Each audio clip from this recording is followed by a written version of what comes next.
Roma empezó siendo una pequeña república y se convirtió a lo largo de más de 600 años en el mayor imperio que jamás se haya conocido. En su apogeo llegó a extenderse desde Londres hasta Bagdad, gracias al que fue el primer ejército profesional. De esta forma, se convirtió en el modelo de la civilización occidental. Sin embargo, cuando el imperio comenzó a tambalearse, se derrumbó a una velocidad vertiginosa. El poderío de Roma solo tardaría 100 años en desvanecerse como el humo, barrido por las invasiones de los bárbaros. ¿Cómo ocurrió algo así?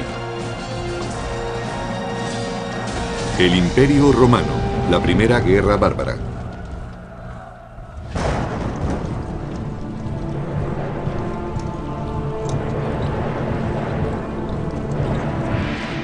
Estamos a finales del siglo II a.C., 100 años antes de la crucifixión de Jesús, una década antes del nacimiento de Julio César. Roma se enfrenta a una transición que cambiará su destino para siempre. Se avecinan tiempos de conquista. Roma había estado expandiéndose con éxito por tierras extranjeras durante alrededor de 150 años. Había derrotado a Cartago en África, su gran enemigo mediterráneo, y empezaba a extenderse por el norte hasta España, aunque estas conquistas resultaron difíciles de mantener. Pero mientras Roma conquistaba un lugar en el mundo mediante brutales campañas, la República se enfrentaba a un cataclismo que forzaría a los romanos a cambiar el sistema senatorial por la dictadura absoluta de un emperador.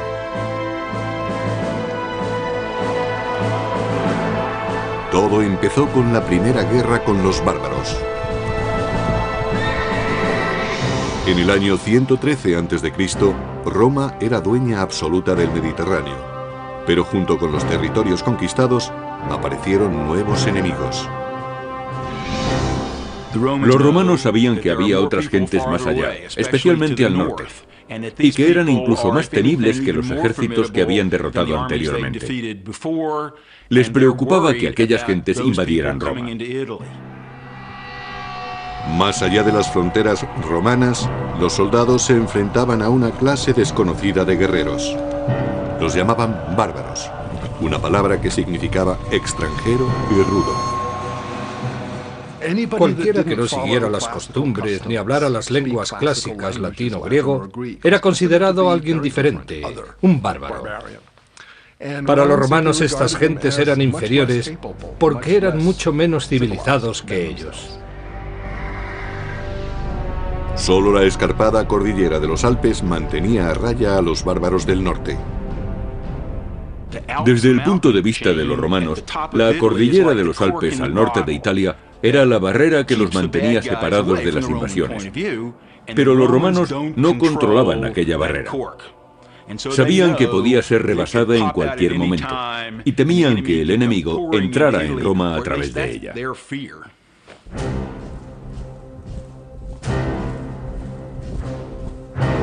El ejército de Roma hacía guardia contra la amenaza de los bárbaros. Este ejército era una milicia de voluntarios orgullosa de su disciplina, de su entrenamiento y de sus armas. Los soldados romanos de a pie llevaban armadura de metal y cuero, un casco y algo para proteger el pecho. En conjunto, la armadura pesaría entre 25 y 30 kilos, la mitad de su peso corporal. El peso de las conquistas de Roma descansaba sobre los hombros de guerreros endurecidos en combate. Pero en la capital, eran los miembros del gobierno los que recolectaban los beneficios. Roma todavía no era un imperio, sino una república dirigida por el Senado. En la cima política había 2 cónsules electos. Eran los cargos civiles y militares más altos y con mayor poder de Roma. Por encima de todo estaba la dirección del ejército. La seguridad nacional era lo primero. Pero debido a su alta posición, los cónsules ostentaban también un papel muy importante en la política y en la legislación. A pesar de que la República Romana se regía por ideales democráticos, los hombres no nacían iguales.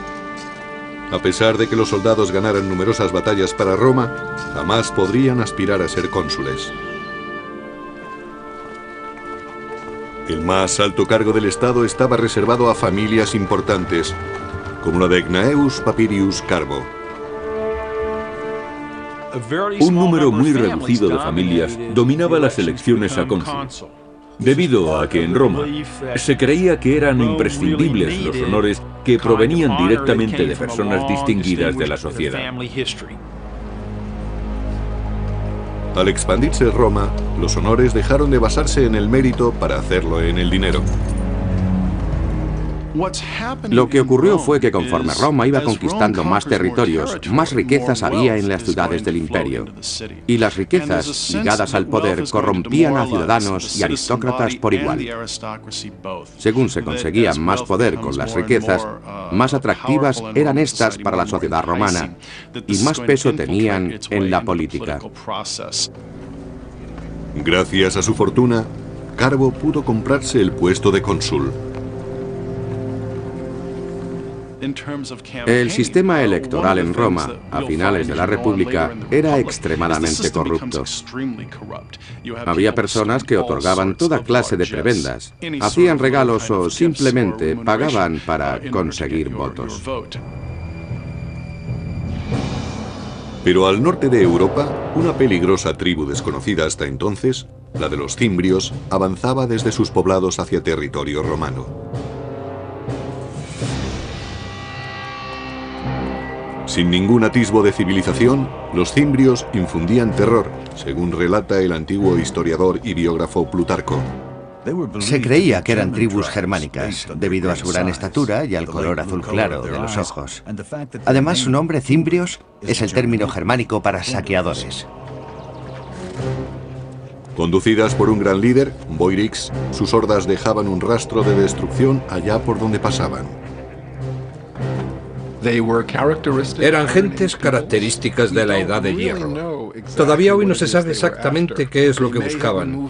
Quizá quisieran apoderarse de provincias que se habían hecho ricas comerciando con Roma. Es posible que solo buscaran la fortuna de las tierras próximas al Mediterráneo. Los cimbrios no eran los únicos a los que atrajo la creciente riqueza de Roma. Más hacia el sur, otras dos tribus bárbaras se unieron a ellos, los teutones y los ambrones. Los ejércitos bárbaros combinados se dirigieron directamente a territorio romano a través de un paso alpino, solo guardado por los habitantes de Noricum o Nórica.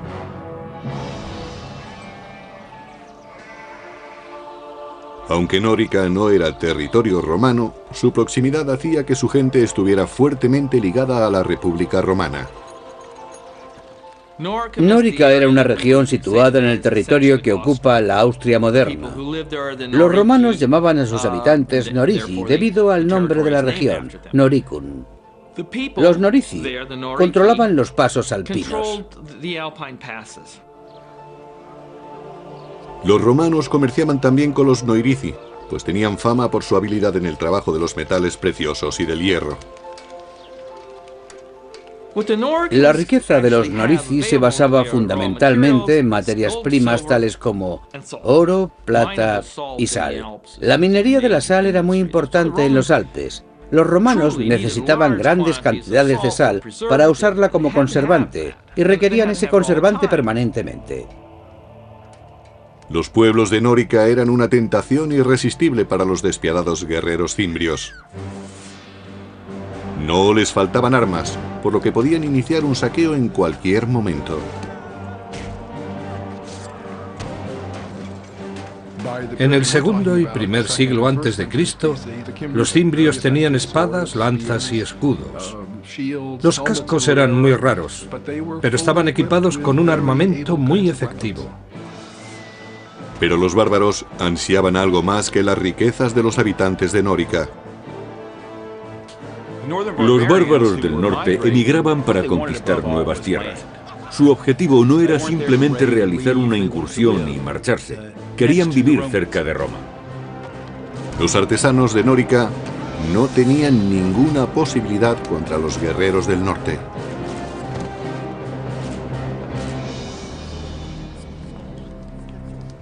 Los Norici enviaron un emisario a sus aliados del Senado romano pidiendo ayuda contra los sanguinarios invasores cimbrios. Para ello se dirigieron al aristócrata Carbo, cuyas maniobras políticas habían dado finalmente sus frutos. Ahora ocupaba el puesto de cónsul, el hombre más prestigioso de toda Roma. Carbo ordenó a su ayudante que empezara los preparativos para la guerra. Tenía solo un año para ganar la gloria y la riqueza que da la victoria. Tenía que demostrar sus cualidades de dirigente por medio de un acto viril. Y ese acto viril era hacerse con el éxito en el campo de batalla. Los generales no solo cosechaban para ellos y sus familias, sino para todos los que les seguían.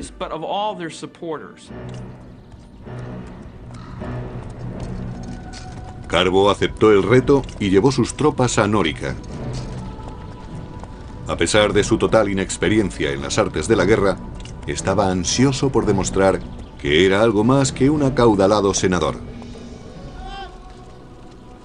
Llegó a Nórica apoyado por los soldados del ejército romano. Tras un siglo de victorias, estos soldados tenían plena confianza en sí mismos. Los cimbrios se defendieron diciendo que no sabían que no podían estar en aquel territorio y les mandaron embajadores. Los bárbaros no habían visto nunca una fuerza tan bien equipada y disciplinada. Su caudillo, Boirix, le dijo a Carbo que su gente solo quería regresar a su hogar pacíficamente, y Carbo estuvo de acuerdo en que se marcharan. Pero hay poca gloria en una tregua, y el general romano preparó un plan para conseguir la victoria que tanto necesitaba. Carbo simuló que iba a negociar, pero envió sus tropas por un atajo para atacar a los cimbrios antes de que regresaran los embajadores. Esperaba así conseguir el triunfo. Pero su plan fracasó. El cónsul romano Carbo consiguió engañar a los cimbrios, pero fue precisamente ese engaño lo que le trajo la desgracia. Algunos embajadores cimbrios lograron sobrevivir y denunciaron la traición de Roma al regresar a su campamento. Furiosos, los bárbaros juraron que no cejarían hasta cobrarse una sangrienta venganza.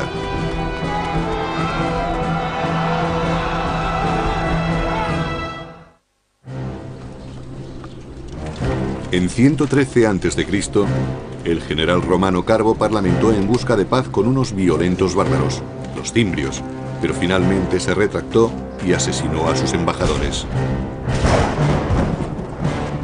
Su traición despertó la ira de los bárbaros, quienes daban un gran valor a la palabra dada. Jurando vengar a sus camaradas caídos, los cimbrios devolvieron el golpe con súbita furia. Así lo escribió el biógrafo clásico Plutarco.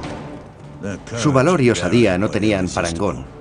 Se lanzaron a la batalla con la velocidad del rayo. Nada podía detenerles.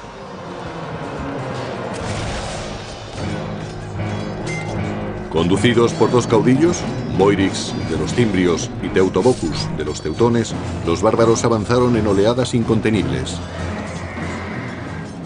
Por la arqueología sabemos que disponían de buenas armas, tan buenas como las de los romanos. Hoy sabemos que estaban organizados militarmente, es decir, que la infantería estaba dirigida por oficiales, pero los romanos no se dieron cuenta de ello hasta que fue demasiado tarde. Carbo se encontró repentinamente desprovisto de las comodidades y privilegios de la vida política de Roma. Allí el lenguaje del poder era hablado con sangre y acero. Como cónsul magistrado jefe de la guerra, había fallado miserablemente.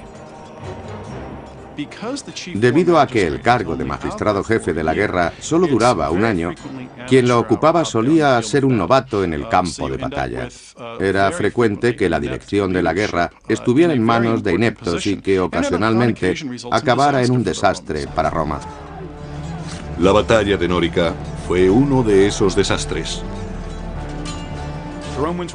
Al final, los romanos evitaron ser masacrados gracias a una tormenta descomunal que descargó con fuerte aparato eléctrico truenos y lluvia.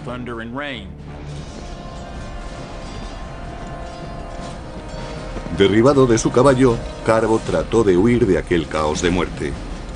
Pero escapó de la batalla solo para suicidarse, pues había caído en desgracia ante Roma y ante los ojos de los dioses. Los dioses salvaron a los romanos, pero solo después de que un gran número de ellos hubiera muerto. Dedujeron que los dioses estaban descontentos con el comportamiento de Roma. A pesar de lo ocurrido, los romanos siguieron creyendo que solo los aristócratas podían conducirlos a la victoria. Los romanos creían que lo antiguo era lo bueno y que lo nuevo era peligroso. Por eso los políticos y líderes preferían personas procedentes de una familia con un amplio historial. A lo largo de la década siguiente, una serie de nobles más arrogantes que capaces dirigieron los ejércitos para proteger la provincia que Roma tenía en las Galias. Se enfrentaron a los bárbaros en Tolosa, Burdigalia y finalmente en Aurasio, ciudades que hoy en día conocemos como Toulouse, Burdeos y Orange. En cada combate, los bárbaros derrotaron completamente a las legiones romanas. Los romanos tenían su propia manera de combatir. En la película Gladiator se muestra una representación perfecta de cuando Roma combatía. Preparaban durante horas el orden de combate y luego se lanzaban al ataque. En contraste, el contraataque de los bárbaros era impredecible y devastador para las filas romanas. Si un soldado de una fila caía abatido, el que estaba detrás de él ocupaba su puesto. Los soldados veían la muerte muy de cerca.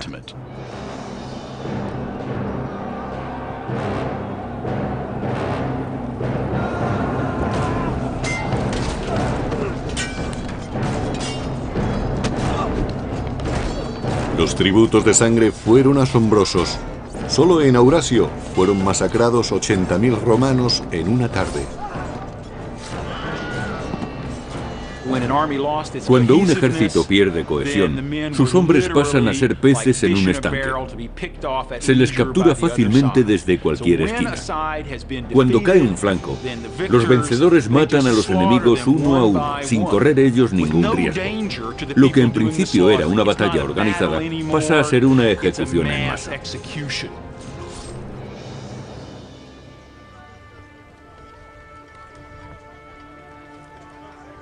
En el año 105 a.C., los cimbrios y sus aliados deseaban algo más que la sangre y el botín de Roma.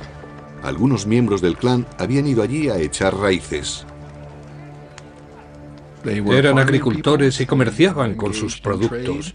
Vivían en pequeños poblados. Cultivaban trigo, cebada, centeno, avena y mijo, una amplia variedad de cereales. También cultivaban lentejas, garbanzos y habas.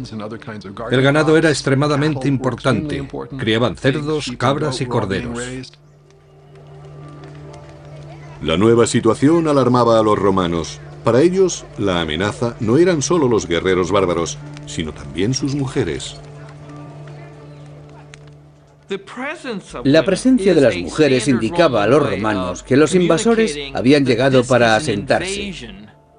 En otras palabras, eran grupos que llegaban para alterar significativamente la forma de vida romana, amenazando a sus valores fundamentales. Si solo fuera una incursión, no serían más que un grupo de jóvenes a los que podrían manejar fácilmente. Pero si traían a sus mujeres, se trataba de un fenómeno migratorio para establecerse que requería una solución más firme y a largo plazo. Se necesitaba un general que pudiera derrotar a los bárbaros de una vez por todas. El héroe que Roma buscaba desesperadamente emergió en otra frontera problemática a unos 1500 kilómetros, en Numidia, parte de la Argelia actual.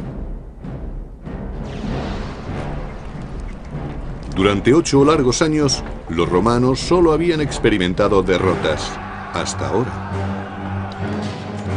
El nombre del Salvador era Mario. Con arrojo e inteligencia aplastó a los ejércitos numidios del pérfido rey Yugurta.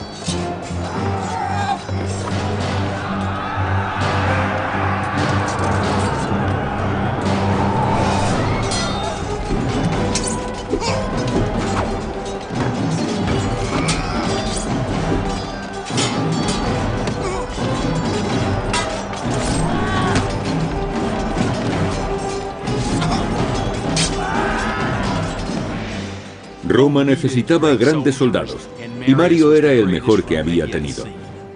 Era un gran jefe, sabía elegir el momento y lugar adecuados para presentar combate y cómo ganarse la lealtad y el afecto de sus soldados. Cavaba trincheras junto a ellos.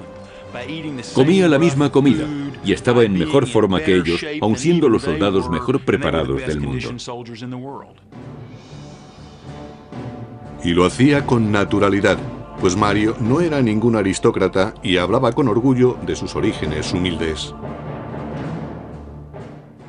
No sé quiénes fueron mis antepasados, pero puedo enseñar mis medallas y otros honores militares, por no hablar de mis cicatrices, todas ellas ganadas en batalla.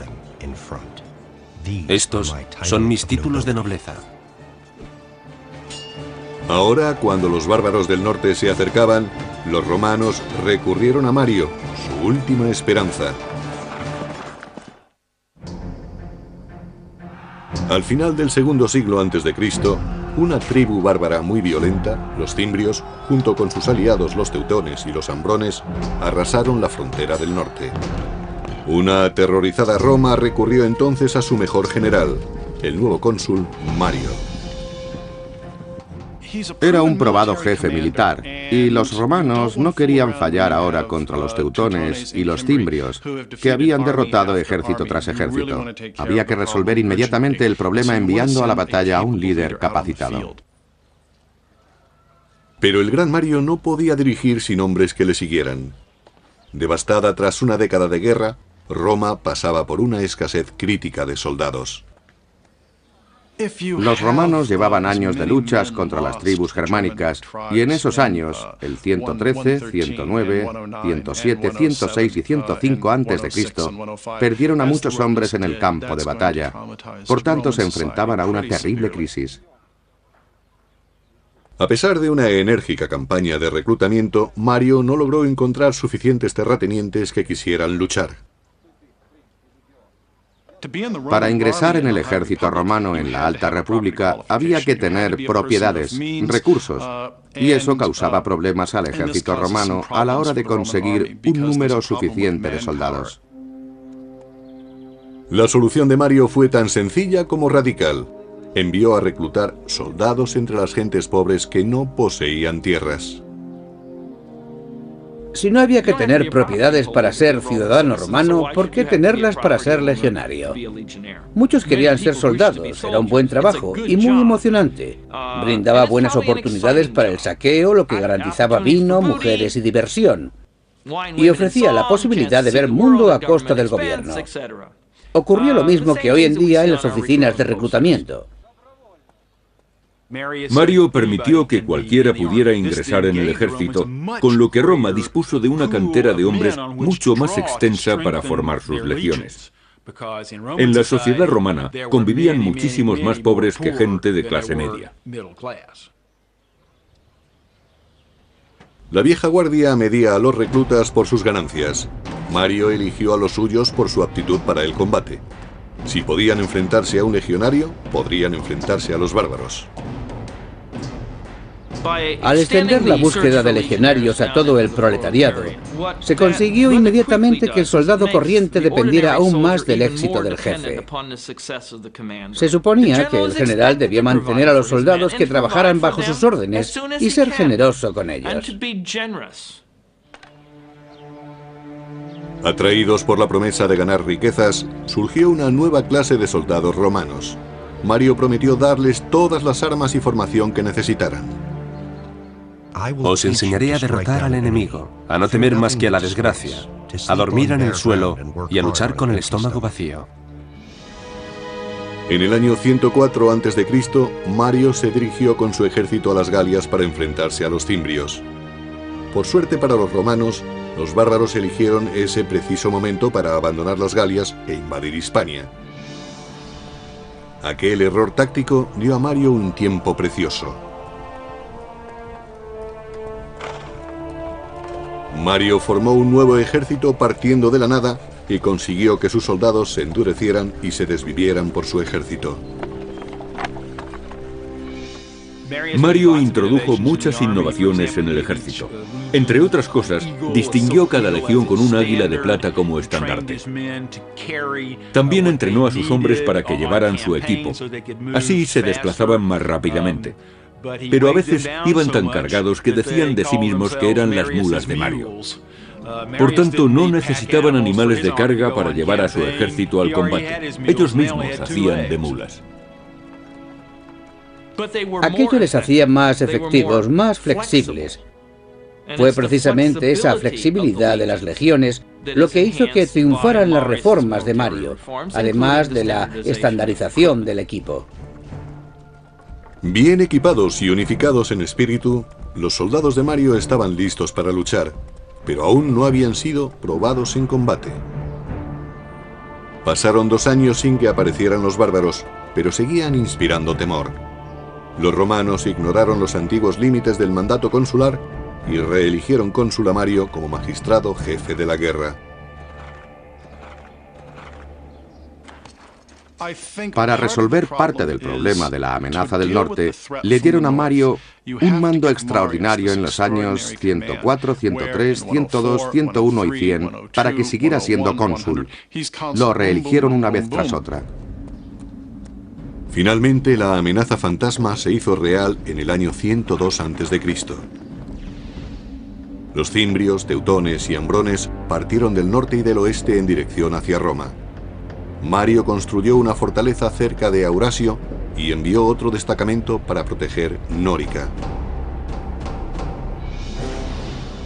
Sobre todo, debían proteger los accesos alpinos a Roma. Al cabo de unas semanas, la mitad de la horda de teutones y ambrones rodeaban el fuerte de Mario. Una visión terrible, según Plutarco. Sus tropas parecían infinitas. Su visión era espantosa. Su forma de hablar y sus gritos no se parecían a nada que hubieran oído antes. Sin embargo, Mario obligó a sus soldados a fijarse en ellos y a aprender. Mario era un militar brillante. Conocía la vida, la forma de pensar y la psicología de los soldados. Mario hizo que la República Romana confiara en que podían derrotar a los bárbaros más fieros del mundo. La fortaleza se mantuvo, y aunque los teutones y los ambrones no pudieron pasar, una fuerza de 150.000 hombres se dirigió hacia el sur en busca de otro paso entre los montes. Los romanos les siguieron a la distancia, sin prisas, esperando el momento y el lugar oportuno. Mario eligió el campo de batalla perfecto desde donde lanzaría el poderío de su poco convencional ejército.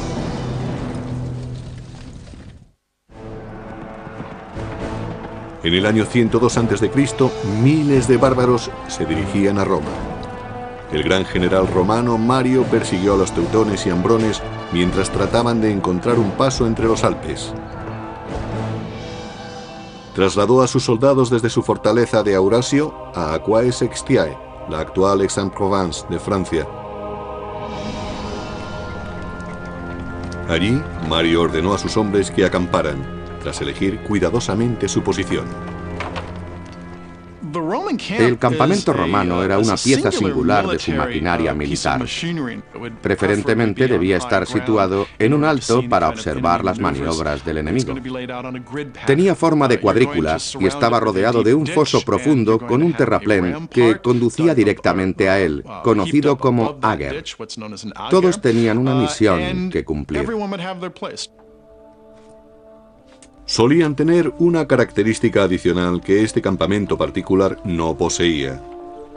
De acuerdo con Plutarco, Mario eligió una posición que no estaba bien abastecida de agua. Se dice que lo hizo deliberadamente para animar a sus soldados a la lucha. Cuando se quejaban de que tenían sed, Mario les señalaba un río cercano al campamento bárbaro y les decía: allí tenéis agua para beber, pero hay que pagarla con sangre. A las orillas del Ródano, asentados en dos grandes campamentos, los ambrones y los teutones tenían toda el agua que querían para beber. Convencidos de que los romanos no eran problema para ellos, los ambrones se entregaron a los festejos. Los romanos, especialmente los soldados corrientes, tenían miedo a los bárbaros que estaban más al norte, los de climas más fríos. Los climas extremos endurecían a los hombres. Eran mucho más grandes que los romanos, gritaban más que ellos y desde el punto de vista romano olían muy fuerte. No porque no se bañaran, que probablemente lo hacían más que los romanos, sino porque se rociaban con grasa de oso. Los romanos utilizaban aceite de oliva. Los bárbaros no sospecharon del peligro que se escondía en el bosque. Un pequeño contingente de soldados enviados por Mario les acechaba. Los soldados romanos tenían miedo. Eran realistas. Sabían que se enfrentaban de cerca a la muerte. Ellos, al igual que sus enemigos, no mataban a distancia.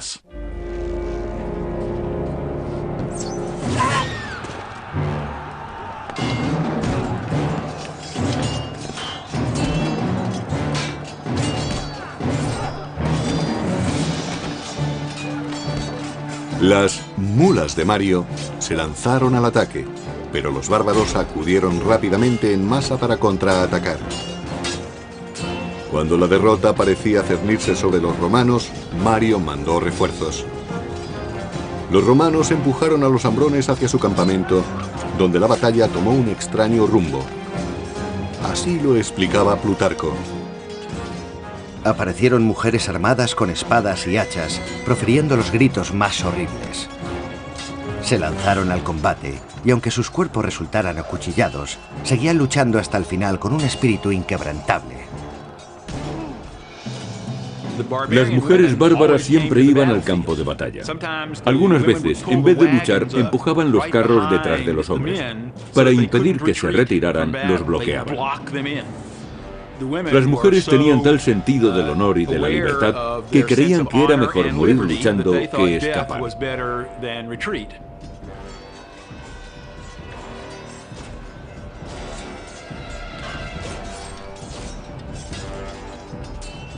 Para los romanos, aquellas mujeres resultaban increíblemente valientes y bravas. Creían que los bárbaros aceptaban los mayores riesgos al traer a sus familias al campo de batalla. Lo arriesgaban todo a una jugada. Su lema era vencer o morir, y eso incluye a todos, hombres, mujeres, niños y recién nacidos. Pero los romanos también tenían algo que proteger, su tierra y su honor. Con las artes que Mario les había enseñado, consiguieron su primera victoria contra los invasores germánicos en más de una década.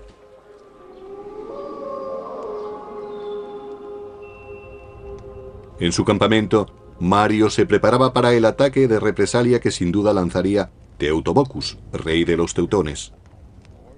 En Aquae Sextiae se enfrentó a una situación táctica realmente difícil. Como de costumbre, el enemigo era muy superior a los romanos, pero Mario supo elegir el momento y el lugar adecuado. Por eso escogió el terreno con sumo cuidado. Mario dispuso una trampa con Claudio Marcelo, un capitán de su confianza. Marcelo y otros 3000 hombres entraron en los bosques por detrás del campamento teutón y se mantuvieron allí escondidos hasta que empezó el combate. Según Plutarco, los bárbaros cargaron colina arriba contra el campamento romano tal y como había previsto Mario, y allí se encontraron con una muralla de espadas. El mismo Mario peleó en primera fila, poniendo en práctica las órdenes que daba a sus soldados. Estaba tan bien entrenado como el que más, pero su osadía sobrepasaba a la de cualquiera. Esta batalla era la prueba de fuego para las tácticas de Mario. Había conseguido que sus soldados fueran lo suficientemente fuertes para permanecer en pie con toda su armadura y seguir en su puesto manteniendo la disciplina, incluso cuando el enemigo atacaba con fiereza. A continuación, se lanzaban contra ellos con sus espadas a modo de cuña móvil que caía de la colina despedazando las tropas enemigas. Cuando Mario y sus hombres forzaron a retirarse a los bárbaros, Marcelo y sus cohortes salieron del bosque. Peleando juntos hicieron que se desvaneciera cualquier esperanza de retirada del rey Teutobokus y sus guerreros. El número de bajas era incalculable. Los romanos masacraron más de 100.000 teutones. El resto pasaron a ser esclavos, botín de guerra que haría ricos a las mulas de Mario y a sus ayudantes. Se preocupaba no solo de sus soldados, sino también era muy generoso con los romanos de todas las clases sociales. Mario, al monopolizar el poder desde las alturas, se convirtió en un ejemplo a seguir, incluso para la clase senatorial. Animados por la fiebre bárbara, los romanos eligieron de nuevo a Mario para el puesto más importante de Roma. Sería cónsul durante un quinto periodo, algo que no tenía precedentes. Tenían tanto miedo de que los bárbaros cruzaran los pasos de los Alpes no controlados por los romanos y que destruyeran y saquearan Roma, que la política fue dejada a un lado. Pero Roma no estaba a salvo aún. Mario había derrotado solo la mitad de las hordas bárbaras. Los cimbrios, los más temibles, todavía acampaban por su cuenta. Mientras Mario estaba en Roma, los cimbrios rebasaron las fortificaciones en Nórica. El enemigo había traspasado al fin las fronteras de Roma y cabalgaba por la llanura del Po. Pero solo un hombre tenía el valor y la inteligencia necesarias para resolver esta nueva crisis, el cónsul Mario. En el año 102 a.C., las mulas de Mario masacraron la violenta tribu de los teutones en el sur de las Galias, destruyendo la mitad de la fuerza bárbara. Pero entonces la tribu de los cimbrios cruzó los Alpes austriacos. Desde Roma, Mario se dirigió rápidamente a la llanura del Po, jurando eliminar a los bárbaros para siempre. Cuando Mario llegó al campamento romano, los cimbrios mandaron un mensajero. No querían atacarles, sino presentar una demanda. Los cimbrios dijeron a Mario que no querían pelea. Estaban allí porque deseaban tierras, como las que había recibido su tribu vecina al otro lado de los montes de Francia. Al parecer, los cimbrios no sabían nada de la derrota de sus camaradas teutones. Entonces Mario, con una sonrisa sarcástica, les dijo: no tenéis que preocuparos. Vuestros hermanos ya tienen sus tierras, y estamos deseosos de daros las mismas tierras a vosotros. Con eso quería decir que les darían una fosa. Incrédulos, los cimbrios pidieron pruebas. Así lo explicaba Plutarco. Mario, fingiendo solemnidad, les dijo: vuestro amigo está aquí, no os vayáis sin saludarlo. Y ordenó que Teutobokus, rey de los teutones, fuese llevado ante él cargado de cadenas. Mario no firmó ningún tratado con los cimbrios y su enviado se marchó jurando vengar a su aliado vencido. A pesar de la reciente victoria de Mario contra los bárbaros, los romanos seguían en franca inferioridad numérica frente a los guerreros del norte. Con una batalla en perspectiva, el gran general ordenó sacrificar un animal. Los romanos siempre hacían un sacrificio antes de entrar en combate, para saber si los dioses estaban de acuerdo con su plan bélico. Eso no garantizaba la victoria, pero les daba esperanzas. Los romanos creían seriamente en los presagios. La fe de los romanos era su escudo frente a la abrumadora superioridad del enemigo. Al término del siguiente día se produciría un sacrificio de sangre y esa sangre estaría en manos de los dioses. Mario examinó las entrañas del carnero buscando un signo y encontró que los cielos le favorecían.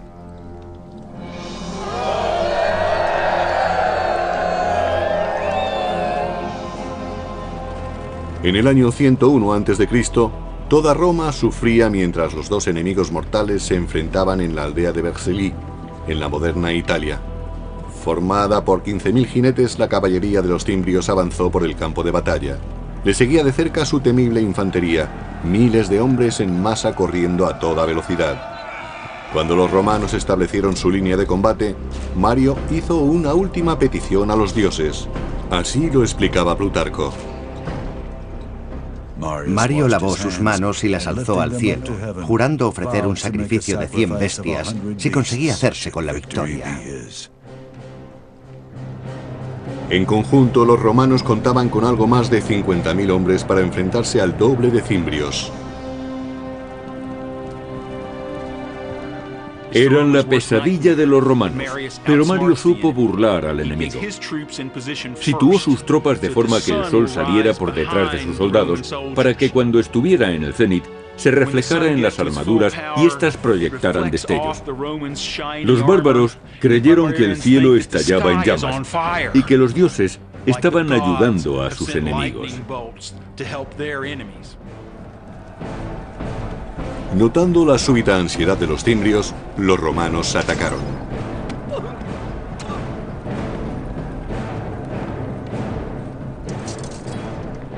Los romanos tenían honderos y arqueros, pero la infantería era su principal fuerza de combate. Eran hombres que no flaqueaban ni al ver la sangre ni al escuchar los gemidos de los que morían. No podían saber a quién tenían detrás o a su lado porque llevaban casco. Apenas si podían ver lo que tenían por delante. Necesitaban un valor y una voluntad extraordinarios para sobreponerse al miedo. En Vercelli, los romanos mataron a 120.000 cimbrios y, lo que es más importante, acabaron con los temores que habían amenazado a Roma durante 13 años.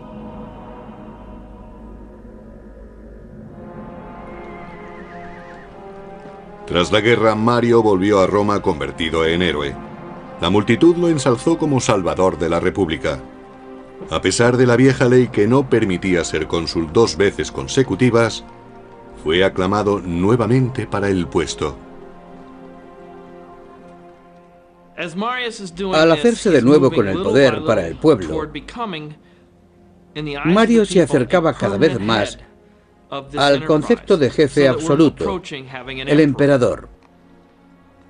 Y eso era exactamente lo que la aristocracia temía. Desaparecido el peligro de los bárbaros, muchos nobles se declararon abiertamente hostiles a Mario. Para permanecer en el poder, Mario tenía que buscar apoyos, y para ello acudió a políticos corruptos, partidarios del soborno y el asesinato.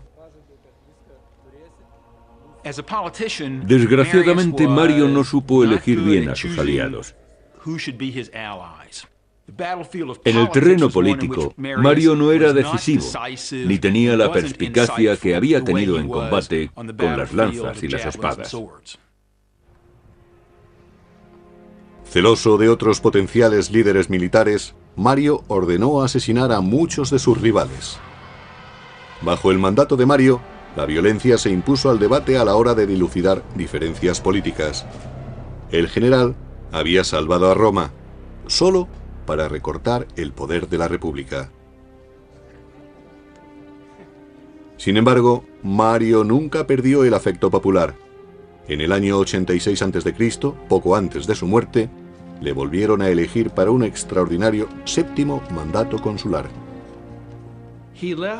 Dejó un legado de poder en manos de los militares y un legado de apoyo popular para el hombre que ostentara ese poder. Supuso un punto de inflexión que cambiaría el equilibrio de poder.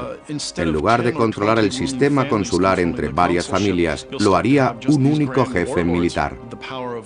A partir de ese momento, el poder del dinero y el respaldo popular serían usados tanto como apoyo como para amenazar a los enemigos políticos. Y eso, al final, acabó convirtiéndose en un problema para la gobernabilidad de Roma. Cuando el imperio comenzaba a deslizarse lentamente hacia la dictadura, Roma entraría en un periodo de injusticia política y en una guerra de la que jamás se libraría.